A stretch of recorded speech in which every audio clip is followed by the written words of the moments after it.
think. And we're back. Segment 2. IDD Thursday. I don't disagree. That is the law dog in the hizzy, the highly questionable one. Derek White 2.0 is here as well. It is It is a man up Monday. Yoda is on the horizon because what would a man up Monday be without the highly exalted one? Jobu in the hizzy as well, and also Lofies abound. We just finished segment 1 talking about the Lofi that is the New York Knicks and that ridiculous turnover ratio. But segment 2, we're going to switch gears. NFL training camp. It's now June 1st. Yeah. So we are now in the window. You're in the window. We're about 8 weeks away. Stephon Diggs was on a boat, as you know. You got my 5 cents on this the other day. I was curious as to what Law Dog, when he saw this, what his thoughts were. They're still talking that the chance of cutting him is on the table. Really? I can't believe that, given that the NFL's lackadaisical approach to cocaine, recreational drug use the past 5 years has gone right down the shitter. They don't seem to care anymore. Why, if that's what it even is, because we don't know. Now, right. We're pretty sure, but we don't know. I've Googled this. Yeah, It's real. Yeah, well, it's a very real. I'm sure it is. It's got nicknames plural. Oh, I'm sure. So Tom's and Tom. Hey, that could be a pixie stick. Sure. Yeah, maybe. Sure. Small percentage. Yeah, pixie stick. Sure, absolutely. And Rudy Stein could pitch. I mean, come on. So look, that's Bad News Bears reference. The original, the only one that counts Walter Matthau, the greatest Little League manager ever, I might add. And he was drunk for half that season. Let's be clear. Amanda Wurlitzer, Kelly Leak. Baddest motherfucker in the league history, Kelly Leak. Tell you right now. Talk about bombs, Kelly Leak. So look, the Stephon Diggs was on a boat. I don't care that he was on a boat. I don't care that he was hanging out with a bunch of hotties, even though he's dating Cardi B. Clearly, he doesn't love her. No one seems to love her. I don't know why. Have you met her? I've never met her, but I bet she looks good. Look at. I mean, I don't know why. You know this. All guys know this. The women, our legion of women, hordes that watch this show. Let me give you some advice. Your looks will get a man to come over to you. The person you are determines how long he stays. It's just that simple. And that was the line. Offset was out. Yeah. So I don't know what Cardi B's deal is. I know she's attractive, but there's a lot of attractive women that get cheated on. There's a shit ton of them. So if looks are your best feature, it gets old. So he's out on the boat. He's on a boat with a bunch of hoes. Got some yayo. Yeah, I mean, passing some of the pink devil's dandruff there. Oh man. What the hell was... And look, Mike Vrabel, I thought, again, I'll say this again, I thought he handled this as well as you possibly could because the Players Association did nothing about it. They saw that tape. Vrabel was probably like, whoa, dude. Well, this is the thing. No. We don't know, and this is the other thing, the speculation, is that Vrabel and him did talk. Mm-hmm. And the speculation is Vrabel told him that was a bad decision. Like, it's what you're doing is your business, but don't put it in front of on a camera, on a cell phone. There's a way, as Tom said, bad awareness. There's a way to do things, man. If you do that shit, turn the phones off. Yeah. Like, what are you doing? Like, Vrabel wants this guy to be a leader. What message is he sending to the younger guys? Right. It's a very young locker room. So, and to be fair, Diggs been on a couple teams now. I mean, he's been on 4. He's played for 4 teams. I don't think Houston would have let him go if he was healthy. Yeah. He's going to be 31. We don't know. And they were like, it's not worth it. Let him go. Yeah. But the thing is, Houston was never the same after he went down. No. They were 6-2. He goes down. They never recovered. He's been good. They never been good in places. And but I feel like, why is a guy, if you're really good, they hold on to you. You know what I mean? Well, I don't know what the money situation was, but I know this. The Patriots did him a solid, and it was, again, we said that they both needed each other. The Pats needed a one, and he needed a place. Yeah. So they gave him $12 million up front in good faith, signing bonus. That when a team does that for you, and you're coming off an injury, you don't do what he did. Actually, he's played for 5 teams. I forgot. Buffalo, Minnesota, Buffalo, Houston. Now the Patriots, and I'm missing one. You are? Minnesota, Houston. You sure? Yeah. Who am I missing? I don't know. I don't know. Well, who are you missing? I don't know. I think it's 5. It might be 5. Who's he missing, America? I think it's 4. Who am I missing? Didn't he go from Minnesota to Buffalo? So, Minnesota to Buffalo to Houston. The Patriots. To the Patriots? Then it's 4. It's only 4. Okay. It's 4. But again, I don't think it's a fireable offense. It's definitely strike 1. Yeah. And if Vrabel said what I hope he said if he talked to him was, look, get your act together, make sure you're in shape for training camp, stay away until that. I won't even see you I better not see you on another news briefing.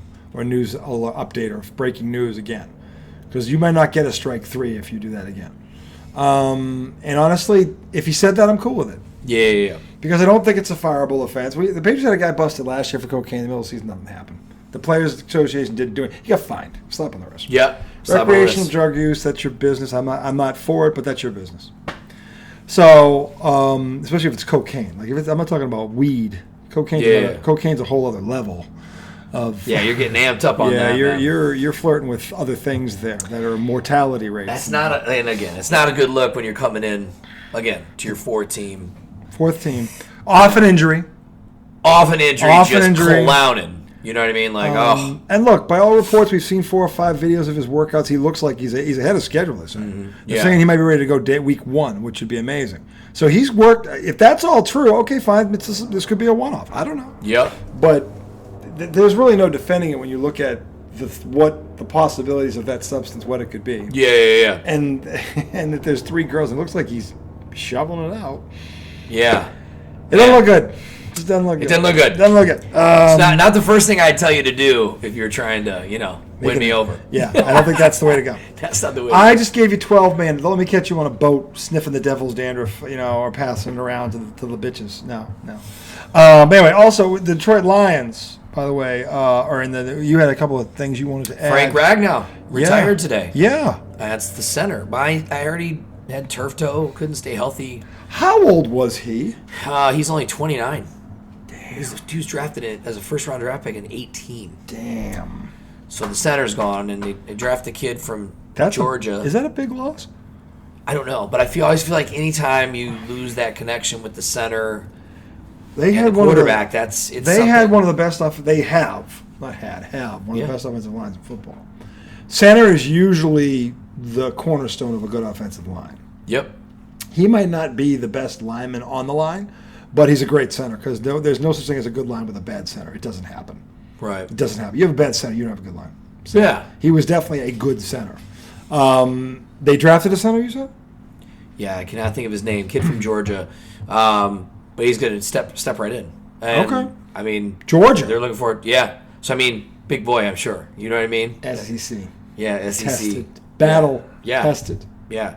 Ready, going in the trenches for a team like Detroit. I mean, it's a big responsibility. Oh, yeah. At this point, because, again, they're like the Knicks. The window's closing a little bit. You've lost both your coordinators.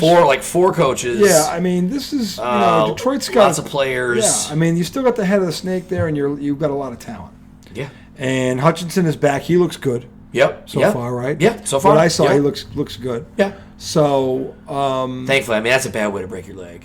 But not a career ending, but No, luckily he was young. Yeah, that hurt. That's a lot easier when you're young. That hurt real bad. You do that past 30, you got a different, doesn't mean you can't come back, but it's just the older you are, the harder it is. Just true. So, but he looks good. Yep. What was the other thing you were looking at? I can't remember, but it was the, but the center retirement. The gummies have been inhaled, the gummies. Yep.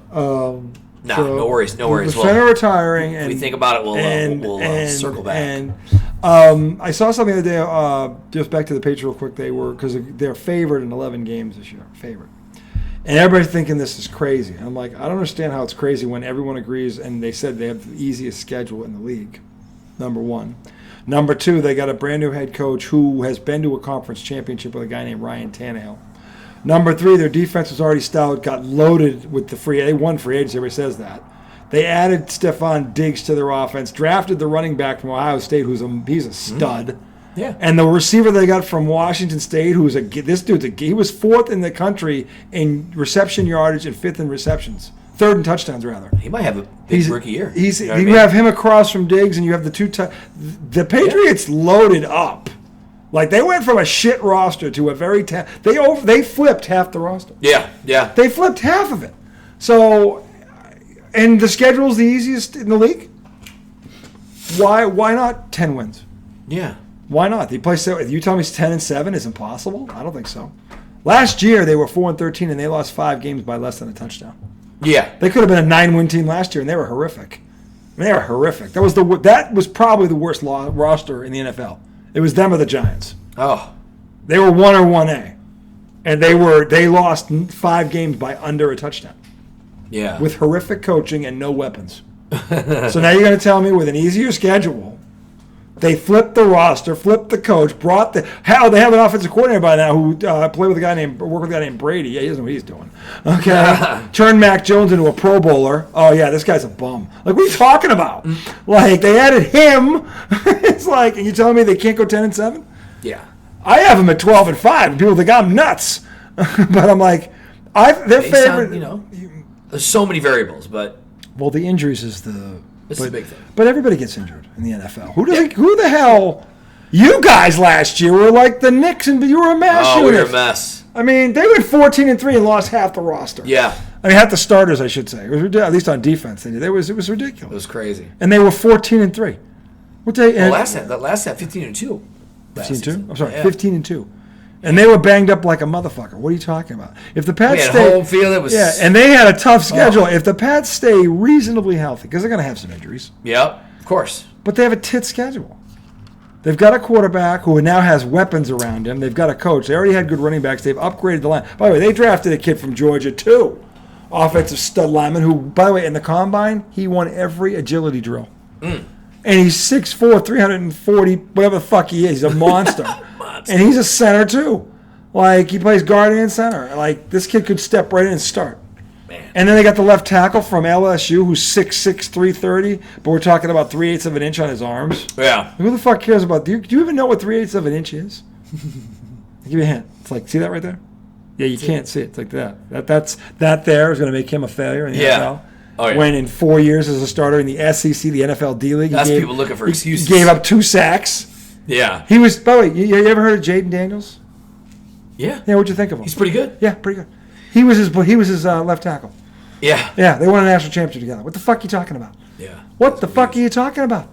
Like, give me a fucking break. I don't want to hear this crap. It's just, they didn't win a national championship, but they went to the playoff. I mean, the point is, he was his blind side guy.